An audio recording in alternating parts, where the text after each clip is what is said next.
நிகழ்ச்சியில் உங்களை சந்திப்பதில் மிகுந்த சந்தோஷம். இன்னைக்கு 2 முக்கியமான விஷயங்களை குறித்து தான் நம்ம பார்க்க போகிறோம். வாங்க நேற்று வரைக்குள்ள போலாம். முதலாவதாக இஸ்ரேல் பாலஸ்தீனியன் கான்ஃபிளிக்ட்ல மிக முக்கியமான ஒரு திருப்பம் நடந்திருக்கு. நிறைய விஷயங்கள் அதை சுத்தி நடந்திருக்கு. அதுல முக்கியமா இந்த பீஸ் டீல், அதாவது சமாதானத்துக்கான ஒரு காரியம் போடப்பட்டது. இது ட்ரம்பால் ஏற்படுத்தப்பட்டது. முதல்ல இதை நான் வரிசையா உங்களுக்கு சொல்றேன். இந்த பீஸ் டீல் ரொம்ப அவசரமாக ட்ரம்ப் அதை செஞ்சு முடிச்சாரு அப்படின்னு சொல்லி, அது மட்டுமல்ல உடனடியாக ட்ரம்ப்புக்கு சமாதானத்துக்கான நோபல் பரிசு கொடுக்கணும் அப்படின்னு சொல்லியும் உலகத்துல இருக்கிற எல்லா பெரும்பான்மையான நாடுகள், பாகிஸ்தான், கத்தார், எல்லா பெரும்பான்மையான நாடுகள் அவருக்கு வலியுறுத்துற இந்த பீஸ் டீல் ஏன் இவ்வளவு சீக்கிரம் வந்தது? அது உடனடியாக நெதன்யாகு வெள்ளை மாளிகைக்கே போய் அக்செப்ட் பண்றாரு. எல்லாம் செஞ்சு முடிச்சாச்சு. ஆனால் சமாதானத்துக்கான நோபல் பரிசு இந்த வருடம் ட்ரம்ப்புக்கு கொடுக்கப்படவில்லை. என்ன காரணம்? அது இதை பார்க்கும்போது எப்படி இருந்ததுன்னா, ஏதோ இந்த சமாதானத்துக்கான நோபல் பரிசு வாங்கறதுக்காகவே இவ்வளவும் செய்யப்பட்டது போல இருந்தது. அது மட்டும் இல்ல, அக்டோபர்ல இந்த நேற்று வரை எடுக்கிறதுக்கு முன்னாடி சமாதானத்துக்கான நோபல் பரிசு அறிவிக்கப்பட்டது. அதுல ட்ரம்ப் பேர் இல்ல. உடனடியாக வெள்ளை மாளிகை என்ன ஒரு அறிக்கை கொடுக்குது. தொடர்ந்து அவர் போர்களை நிறுத்துவதற்கான, உயிர்களை காப்பாற்றுவதற்கான வேலைகளை செய்து கொண்டே இருப்பார். அப்ப இது வரைக்கும் அவர் எதை செஞ்சுட்டு இருந்தாரு அப்படின்னு பார்த்தா, நோபல் பரிசு வாங்கறதுக்காக தான் இதை செய்யப்பட்டது போல காணப்பட்டது. ஆனால் ட்ரம்பை குறித்து நாம் சொல்லும் பொழுது அவர் நிறைய முயற்சி எடுக்கிறார் அப்படின்னு சொல்றாங்க. ஆனா இந்த விஷயத்தை பார்த்த வரைக்கும் அவர் என்னமோ இந்த சமாதானத்துக்கான நோபல் பரிசு வாங்கறதுக்காகவே இதையெல்லாம் செஞ்ச மாதிரி தான் இருந்துச்சு. சரி, 2வது பகுதி. இப்போ இந்த பீஸ் டீல் எந்த அளவுக்கு இருக்கு அப்படின்னு கேட்டீங்கன்னா, காசா மக்கள் திரும்பி வருவதற்கு வழிவகை செய்யப்பட்டதாக சொல்லப்படுகிறது. அங்கிருந்து இஸ்ரேல் ட்ரூப்ஸ் வெளிவருவதாக சொல்லப்படுகிறது. இதுக்கு நடுவுல 200 அமெரிக்க ட்ரூப்ஸ் அங்க இறங்கி இருக்கிறாங்க. அதாவது அந்த பீஸ் டீல நடப்பிக்கிறதுக்காக அப்படின்னு இருக்கு. இதை எல்லாரும் வரவேற்றிருக்கிறாங்க. இது எந்த அளவுக்கு இது முயற்சி எடுபடும், வரலாற்று சிறப்பு மிக்கது அப்படின்னு சொல்றாங்க. இது வரைக்கும் வரலாற்று சிறப்பு மிக்கதுன்னு எத்தனையோ பீஸ் டீல் இஸ்ரேலே பார்த்திருக்கிறது, அந்த மத்திய கிழக்கு நாடுகள் பார்த்திருக்கிறது. அது பீஸ் டீல்ல என்ன ஆச்சு அப்படிங்கிறது இங்க முக்கியம். இப்ப இது எந்த அளவுக்கு போய் நிக்க போகுது? என்னுடைய வியூ படி இந்த பீஸ் டீலுக்கு முன்னாடி இந்த யுத்தம் ஏன் ஆரம்பிச்சது? 2023 அக்டோபர் 7 எதற்காக ஆரம்பிக்கப்பட்டது அப்படின்னு பாத்தீங்கன்னா, அந்த மலை எங்களுக்கு வேண்டும், அதாவது டெம்பிள் மவுண்ட் எங்களுக்கு வேண்டும் என்று சொல்லிதான், அல் அக்ஸா மாஸ்க் அந்த இருக்கிற பகுதி எங்களுக்கு வேணும்னு சொல்லிதான் அல் அக்ஸா ஃப்ளட் அப்படின்னு சொல்லி அது ஆரம்பிக்கப்பட்டது. இப்போ அது எந்த அளவுல இருக்கு அப்படின்னு பார்த்தா, அதுக்கு எந்த முடிவும் வரவே இல்லை. அது பிணைய கைதிகள் பிடித்து கொண்டு போகப்பட்டாங்க. கிட்டத்தட்ட ஒரு 1200 பேருக்கு மேல அநேகர் கொலை செய்யப்பட்டு விட்டாங்க. இன்னும் ஏதோ சொற்பம் தான் மிச்சம் இருக்கிறேன்னு சொல்றாங்க. அதற்கு பழி வாங்கறதுக்கு ஒரு 60-65 பேருக்கு மேல இஸ்ரேல் கொலை பண்ணுச்சுன்னு சொல்றாங்க. இவ்வளவுக்கும் மூல காரணமான இந்த காரணம் என்னவாயிருக்கு அப்படின்னு கேட்டா, அது இன்னும் முடிவுக்கே வரல. சோ கண்டிப்பாக அது முடிவுக்கு வந்தாதான் இந்த இஷ்யூ முடிவுக்கு வந்தாக அர்த்தம். இதுக்கு முன்னாடி உள்ள காரியங்கள் எல்லாத்தையும் நம்ம அப்படிதான் பார்க்கிறோம். தேசத்துக்காக சண்டை நடந்தது, அப்புறம் எருசலேமுக்காக சண்டை நடந்தது. இது எல்லாமே ஒரு முடிவோட நின்றுச்சு. இது மட்டும் எந்த முடிவுமே இல்லாம இருக்கு. சோ இந்த முடிவு என்ன ஆக போகுது? 3வது இதே விஷயத்துல நம்ம பார்க்க போற இன்னொரு மிக முக்கியமான விஷயம் என்ன அப்படின்னு கேட்டீங்கன்னா, இந்த பீஸ் டீல் இவ்வளவு நடந்துகிட்டு இருக்கும் பொழுதே அதே காசா பகுதியில் இருக்கிற ஹமாஸுடைய இன்னொரு பகுதி, 2வது குரூப் அப்படின்னு சொல்றவங்க, இது இன்னும் முடிவுக்கு வரல, நாங்க எதிர்பார்க்கிற அளவுக்கு எல்லாம் நடந்தாதான், முழுமையாக இஸ்ரேல் வெளியேறினாதான், நாங்க சொல்லக்கூடிய காரியங்களை நடந்தாதான் இந்த பீஸ் டீல் முடிவுக்கு வரும், நாங்க அது வரைக்கும் தொடர்ந்து போராடுவோம் அப்படின்னு இன்னொரு குரூப் சொல்லுது. இப்ப இதுல என்ன இஷ்யூன்னு பாருங்க, யார் திருப்பி ஆரம்பிச்சாலும் அந்த பீஸ் டீல் உடஞ்சு போயிடும். இதுதான் இப்ப இருக்கக்கூடிய இது ஒரு கத்தி மேல இருக்கிற மாதிரி. இது அறக்க அவசரமா போடப்பட்ட மாதிரி இருக்கிறது. ஏதோ ட்ரம்ப் கூப்பிட்டு வெள்ளை மலையில உட்கார்ந்தாரு, இவங்க எல்லாம் பேசினாங்க, எல்லாம் ஓகே சொன்ன மாதிரி இருக்கு. இது எந்த அளவுக்கு இது முடிவுக்கு வரும்னு தெரியல. 4வது இதுல இருக்க மிக முக்கியமான விஷயம் என்னன்னு கேட்டீங்கன்னா, துருக்கி அதிபர் எரோடகன் இவர் என்ன பேசியிருக்கிறாரு அப்படின்னு கேட்டீங்கன்னா, இந்த பீஸ் டீல இதான் லாஸ்ட், இஸ்ரேல் இதை மீறிச்சுன்னா மிக மோசமான பின்விளைவுகளை அதை சந்திக்க வேண்டி வரும் அப்படின்னு மிரட்டி இருக்கிறாரு. அதாவது இந்த பீஸ் டீலுக்கு முன்னாடி இஸ்ரேல் பல தடவை இந்த மாதிரி பீஸ் டீல்ஸை தாண்டி இருக்கு, இந்த வாட்டியும் ஏதாவது பண்ணுச்சுன்னா முடிவு ரொம்ப மோசமா இருக்கும் அப்படின்னு இருக்காரு. நல்லா கவனிச்சு பாத்தீங்கன்னா, இது ஏதோ ஒரு பெரிய ஆபத்துக்கு நடுவுல இன்னும் எப்ப வேணாலும் திருப்பி வெடிக்கலாம் அப்படிங்கிற நிலைமையில தான் இது போயிட்டே இருக்கிறது. சோ இதோட முடிவு என்னவா இருக்கும்? உண்மையிலேயே இது ஒரு சமாதான ஒப்பந்தம் தானா, அல்லது இதோட கூட ஹமாஸோட இது முடிவுக்கு வந்துருமா, அல்லது மீண்டும் இது அந்த மலைக்கான யுத்தம் தொடர்ந்து நடக்குமான்னு என்ன கேட்டீங்கன்னா, பொதுவா என்னுடைய வியூல சொல்றேன், அந்த மலைக்கான பிரச்சனை தீராமல் இது தீரவே தீராது.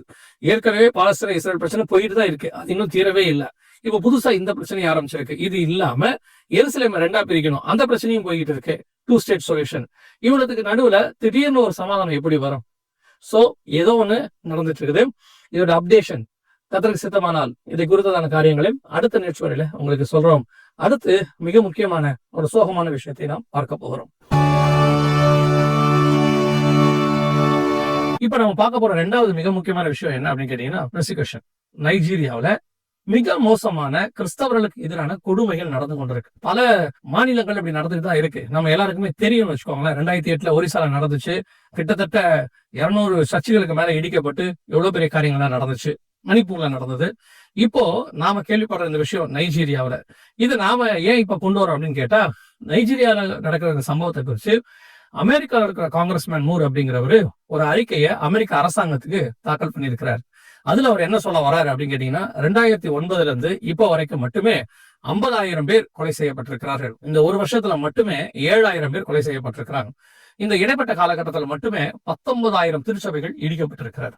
இப்போ இதுக்கு முன்னாடி ட்ரம்ப் வந்தபோது, அதாவது ஒரு மிக முக்கியமான அவசரகால நாடாக, கிறிஸ்தவர்களுக்கு ஆபத்து உள்ள நாடாக நைஜீரியாவை ட்ரம்ப் அறிவிச்சு அதுக்கு ஒரு மேற்பார்வையாளரை நியமிச்சு கண்காணிக்க சொன்னார்.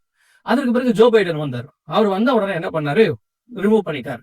அவங்களுக்கு கிறிஸ்தவம் என்பது ஜஸ்ட் அன் ரிலீஜியன். அவங்களுக்கு இயேசு கிறிஸ்து தேவன் என்பதெல்லாம் முக்கியமான விஷயமே கிடையாது. அவர்களுக்கு கிறிஸ்தவர்கள் அல்லது திருச்சபை அப்படிங்கிற பற்றுலாம் ஒண்ணுமே கிடையாது. ஜஸ்ட் நான் எப்பவுமே சொல்றேன், அமெரிக்கா எல்லாருமே சொல்லுவாங்க அமெரிக்கா கிறிஸ்தவ நாடு ஆதரவா இருக்குதுன்னு. அங்க வரக்கூடிய தலைவரை பொறுத்துதான் அது பேஸாக இருக்கு. ஜோ பைடன் காலத்துல இது விளக்கப்பட்டது. அதனாலதான் பாருங்க, அதுக்கப்புறம் பெரிய அளவுக்கு உயிர் சேதம், நம்ம வார்த்தையில சொன்னோம்னா மிகப்பெரியதான ரத்த சாட்சிகள் அங்கே மறிச்சிருக்கிறாங்க. இப்போ திருப்பியும் அந்த இடத்துல பெரும்பாலான ஓடுது. இப்ப அந்த காங்கிரஸ்மேன் என்ன எழுதியிருக்கிறாருன்னா, திருப்பியும் அதை அவசரகால நாடாக அறிவிக்க வேண்டும். ஏன்னா இந்த வருஷத்துல இது வரைக்கும் மட்டுமே 7,000 பேர் செத்து போயிருக்கிறாங்க அப்படின்னு சொல்லி. நான் இதை நைஜீரியாவுக்கு மட்டும் பார்க்க வேண்டும் என்று சொல்லவில்லை. இது உலகம் முழுக்க அமெரிக்கா பார்க்கலாம். அமெரிக்கா வல்லரசாக இருக்கிறது. இப்ப இந்த நாடுகள் எல்லாத்துக்கும் ட்ரம்ப் என்ன செய்ய போறாரு, ஒரு பொருளாதாரத்தை மீட்டெடுக்கிறதுக்கு ஒரு நாட்டுக்கு அவர் எத்தனையோ டாக்ஸ் வட்டி போறா, அது போறா, இது போறலாம் சொல்றாரு இல்லையா. சில நாடுகளை பாருங்கள், சில தலைவர்களை பாருங்கள், தங்கள் மதத்தை காப்பாற்றுவதற்காக அவர்கள் தங்கள் மதத்தை திணிக்கவில்லை, காப்பாற்றுவதற்காக அங்கு அந்த மைனாரிட்டி பீப்புள், அப்பாவி மக்கள் அணுகிறதான அந்த பிரச்சனையை பாதுகாப்பதற்காக ஏதாவது செய்கிறார்கள். தமிழ்நாட்டில் கூட கிறிஸ்தவர்களுக்கு ஆதரவாக எத்தனையோ காரியங்கள் செய்யப்படுகிறது. ஆனால் ட்ரம்ப் இதை என்ன செய்யறாரு அப்படிங்கிறத முக்கியமான விஷயம். சரி, என்னுடைய பார்வை எப்பவுமே எப்படின்னு கேட்டீங்கன்னா, எந்த தலைவர்கள் போகலாம் வரலாம், அவர்கள் பாதுகாக்கலாம், பாதுகாக்காம போகலாம். ஆனால் பாதுகாக்கிறவர் ஒருவர் இருக்கிறார். இவர்கள் யாருமே ரத்த சாட்சிகள் அல்ல. இவர்கள் அத்தனை பேருமே கிறிஸ்துவுக்கு முன்பாக மேகம் போல திரளான சாட்சிகள். சோ இந்த ஒரு பரிசுத்தவானுடைய ரத்தம் சிந்தப்பட்டால் மீண்டும் அங்கே மிகப்பெரிய அளவில் தானே எழுப்புதல் தான் ஏற்படுமே ஒழிய கிறிஸ்தவம் ஒரு நாளும் ஒளிந்து போகாது. இது இந்த கல்லின் மேல் மோதிரும் சரி, இது எவன் மேல் மோதினாலும் சரி, மோதிரங்களுக்கு தான் பாதிப்பு ஒழிய இந்த கல்லுக்கு ஒன்னாகாது. இது கண்மலை கிறிஸ்து. நைஜீரியாவுக்காக ஜெபம் பண்ணி கொள்ளுங்க. அதே நேரத்துல சைனாவுக்காகவும் ஜெபம் பண்ணுங்க. சைனால இப்போ ஒரு சட்டத்தை போட்டிருக்கிறாங்க. என்ன அப்படின்னு கேட்டீங்கன்னா, ஆன்லைன்ல கூட எந்த விதமான செர்மன்ஸ் நடத்தக்கூடாது, அதாவது ஆராதனைகள் நடத்தக்கூடாது, சர்ச் நடத்தக்கூடாது. இன்னும் சொல்ல போனா பகிர்வு, அதாவது நம்முடைய மெசேஜை பத்தி கூட எதுவும் பகிரக்கூடாது, சோசியல் மீடியால பகிரக்கூடாது அப்படின்னு சொல்லியிருக்காங்க.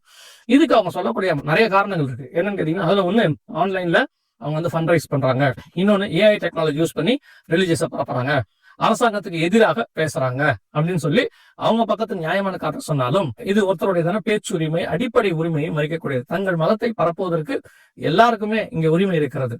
அப்படி இருக்கும் பொழுது சைனாவில இது ஆன்லைன்ல ஏற்கனவே நம்ம சொல்லிட்டு இருந்த ஞாபகம் இருக்கும் நினைக்கிறேன், நேற்று சொல்லியிருக்கிறோம், ஆன்லைன்ல கூட நீங்க ஊழியம் பண்ண முடியாத காலம் ஒன்று வருகிறது அப்படின்னு சொன்னோம். இப்ப சைனா அதை முன்னெடுத்திருக்குது. ஆன்டி கிரைஸ்ட் கவர்மெண்ட்ல முழுவதுமாக ஆன்லைன்ல கிறிஸ்தவம் தடை செய்யப்படுகிற காலகட்டம் வரும். அதுக்கு முன்னோட்டமாக தான் இப்ப சைனா செஞ்சிருக்கு. சைனாவில் உள்ள மக்களுக்காகவும் ஜெபம் பண்ணுங்க, சபைகளுக்காக ஜெபம் பண்ணுங்க. அங்கே அண்டர் கிரவுண்ட் சர்ச்சஸ் இருக்கு, அவங்களுக்காக ஜெபம் பண்ணுங்க. இது நாம் ஜெபிக்க வேண்டிய ஒரு நேரம். இதுவும் ஒரு வகையான கடைசி அடையாளம். ஆண்டவர் சொல்றாரு, கொலை செய்யப்படுவீர்கள், அநேகரால் பகைக்கப்படுவீர்கள், உங்களை ஒப்பு கொடுப்பார்கள் இருக்கு. அதுதான் இப்போ நடந்து கொண்டிருக்கிறது. சோ சபைக்கு உள்ளேயும் சரி வெளியும் சரி அநேக அடையாளங்கள், கர்த்தருடைய வருகைக்கான காரியங்கள் நடைபெற்றுக் கொண்டே இருக்கிறது. கர்த்தருக்கு சித்தமானால் இன்னொரு நேற்று நிகழ்ச்சியில் உங்களை சந்திக்கிறோம்.